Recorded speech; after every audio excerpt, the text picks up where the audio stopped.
lazima Waluhya wakuje pamoja, wengine waseme nataka ukabila. Mimi zaidi ukabila.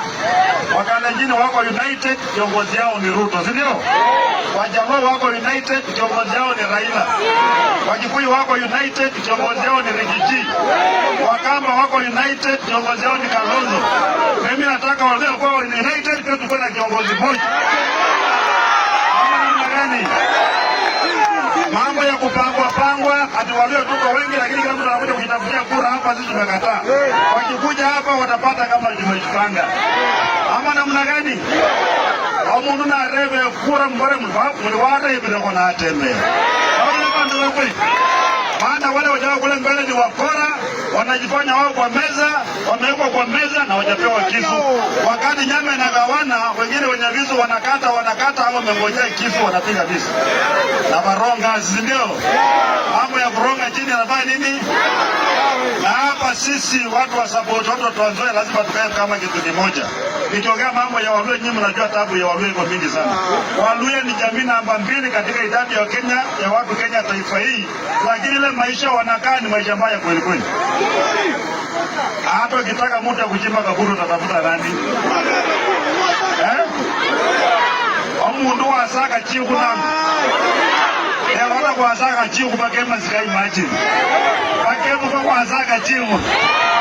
Unakubali ya maneno kweli? Mambo ya mtambo ya kane na chizu zimunju, chingozo, iroboto, ulolo. Kama zini chimbepa. Umesema nini? Umesema nini? Na mimi nikiongea hivi nataka serikali nisikilize tu, asikuja kufinya mimi.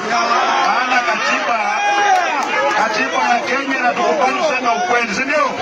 Hata mkinifinya, hii sauti iko ndani ya roho ya watu watakuwa nyinyi. Ama namna gani?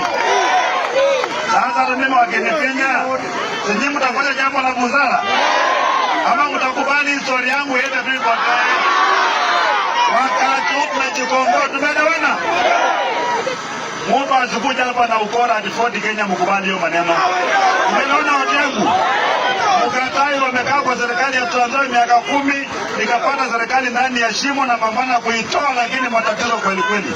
Walifanya mambo mabaya, wakula pesa yote na watu wetu wanaendelea kuumia namna hii. Sisi hatukubali watu waumie. Mimi nimesema nimejitolea wakati ule nafanyia tu mwananchi wa kawaida, kasaki mambo mengine. Ili pia sisi tufanye nini, tuinuke kama namna gani? Ili wakati wa kazi kila jamii inapata nafasi yake. Hataki jamii moja ipate mingi, ingine baki kidogo, hapana. Ili Wakenya wote, jamii zote waone nyumbani kama Kenya ni nyumbani ya kila mtu. Sio kuonekana kama mwingine ni mgeni na mwingine kama jirani, hapana hapana. Sisi wote tukae hapa, hata support. Hata wakale wenye waka hapa huko tunatabu kama sisi.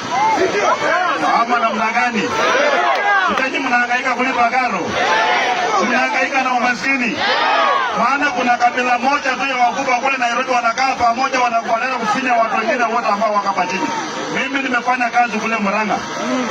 Kama DC, nimekuwa DC Murang'a huko. Murang'a kule wamekuwa na president anaitwa Kenyatta, Jomo Kenyatta, wamekuwa na Mwai Kibaki, wamekuwa na Uhuru Kenyatta, si ndio? Marais wangapi?